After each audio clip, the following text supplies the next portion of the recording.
ಕರ್ನಾಟಕ ರಾಜ್ಯಾದ್ಯಂತ ಸುಮಾರು 22ರಿಂದ 25 ಲಕ್ಷ ಜನಸಂಖ್ಯೆ ಹೊಂದಿರುವ ನದಾಫ್ ಜನಾಂಗವು ಸಾಮಾಜಿಕ, ಶೈಕ್ಷಣಿಕ, ಸಾಂಸ್ಕೃತಿಕ, ರಾಜಕೀಯ ಹಾಗೂ ಹಲವಾರು ರಂಗಗಳಲ್ಲಿ ಅತ್ಯಂತ ಹಿಂದುಳಿದ ಶೋಷಿತ ಸಮಾಜವಾಗಿದೆ.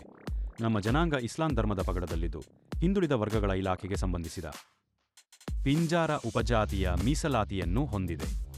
ಅಧಿಕಾರಿಗಳ ನಿರ್ಲಕ್ಷ್ಯತೆಯಿಂದ ಯಾವುದೇ ಯೋಜನೆಗಳು ಸರಿಯಾಗಿ ತಲುಪದೆ ವಂಚಿತರಾಗಿದ್ದೇವೆ. ಈ ಹೊಸ ಸರ್ಕಾರ ಬಂದ ನಂತರ ಸಮಾಜದ ಹಿತದೃಷ್ಟಿಯಿಂದ ಅನುದಾನ ನೀಡಬೇಕೆಂದು ಸತತವಾಗಿ ಮುಖ್ಯಮಂತ್ರಿಗಳವರಿಗೆ, ಸಚಿವರುಗಳಿಗೆ ಮನವಿ ನೀಡಿದರು. ಸರ್ಕಾರ ಸ್ಪಂದಿಸುತ್ತಿಲ್ಲ ಎಂದು ಘಟಕದ ಜಿಲ್ಲಾಧ್ಯಕ್ಷರಾದ ಹೇತ್ರಹಿಂದ್ ಅವರು ತಿಳಿಸಿದರು. ನಾನು ದಾವಣಗೆರೆ ಜಿಲ್ಲಾಧ್ಯಕ್ಷ ಎಚ್ ರಹೀಮ್ ಅಂತ. ನಾವು ನಮ್ಮ ಪಿಂಜಾರ ನದಾಫ್ ಅಭಿವೃದ್ಧಿಗೆ ನಿಗಮ ಕೋರಿ ನಾವು ರಾಜ್ಯಾದ್ಯಂತ ಜಿಲ್ಲಾ ಘಟಕ ಮತ್ತು ತಾಲೂಕು ಘಟಕದಲ್ಲಿ ಚಳುವಳಿ ಹಮ್ಮಿಕೊಂಡಿದ್ದೇವೆ ಮತ್ತು ಪತ್ರಿಕಾ ಪ್ರಕಟಣೆ ಕೊಡ್ತಾಯಿದ್ದೀವಿ.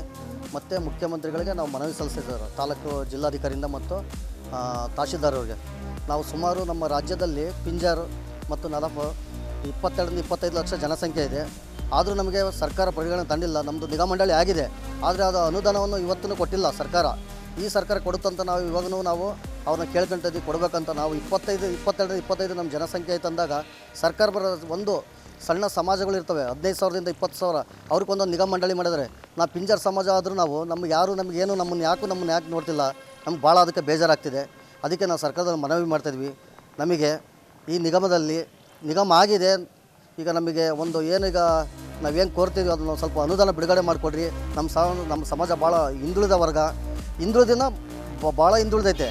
ಹಳ್ಳಿಗಳಿಗೆ ಹೋದರೆ ನಮ್ಮ ಸಮಾಜ ಬರೀ ಕೂಲಿ ನಾಲಿ ಮಾಡಿ ಹಾಸಿಗೆ ಮಾಡಿ ನಮ್ಮ ಸಮಾಜ ಭಾಳ ಹಿಂದುಳಿದೆ. ಅವ್ರಿಗೆ ಏನಾದ್ರು ಒಂದು ನಾವು ಮಾಡ್ಬೇಕನ್ನೋದು ಐತೆ ನಮ್ಮಲ್ಲಿ. ಅದು ನಮ್ಮನ್ನು ಯಾಕೆ ಪರಿಗಣನೆ ತಂತಿಲ್ಲ ಈ ಸರ್ಕಾರ. ಬರೀ ಓಟಿಗೋಸ್ಕರ ಮಾಡ್ತೈತೆ ನಮ್ಮನ್ನೆಲ್ಲ. ನಾವು ಓಟಿಗೋಸ್ಕರನೇ ಇದೀವ. ಎಲ್ಲ ಸಮಾಜಕ್ಕೂ ಕೊಡ್ತಾರೆ, ನಮ್ಮ ಸಮಾಜಕ್ಕೆ ಯಾಕೆ ಕೊಡ್ತಿಲ್ಲ? ಈ ಸಮಾಜಕ್ಕೋಸ್ಕರ ಆದರೂ ನಮ್ಮ ಸರ್ಕಾರ ಪರಿಗಣನೆ ತಗೊಂಡು ನಮ್ಮನ್ನು ಇದು ಕೊಡ್ಬೇಕಂತ ಮನವಿ ಮಾಡ್ತಾಯಿದ್ವಿ ನಾವು ಜಿಲ್ಲಾಧಿಕಾರಿದ ಮತ್ತು ತಹಶೀಲ್ದಾರ್ ಅವರಿಗೆ. ನಮ್ಮ ಹೆಸರು ರಹೀಮ್ ಅಂತ ಸರ್, ಜಿಲ್ಲಾಧ್ಯಕ್ಷರು ದಾವಣಗೆರೆ ಪಿಂಜಾರ ನದಾಫ್ ಸಂಘದಿಂದ.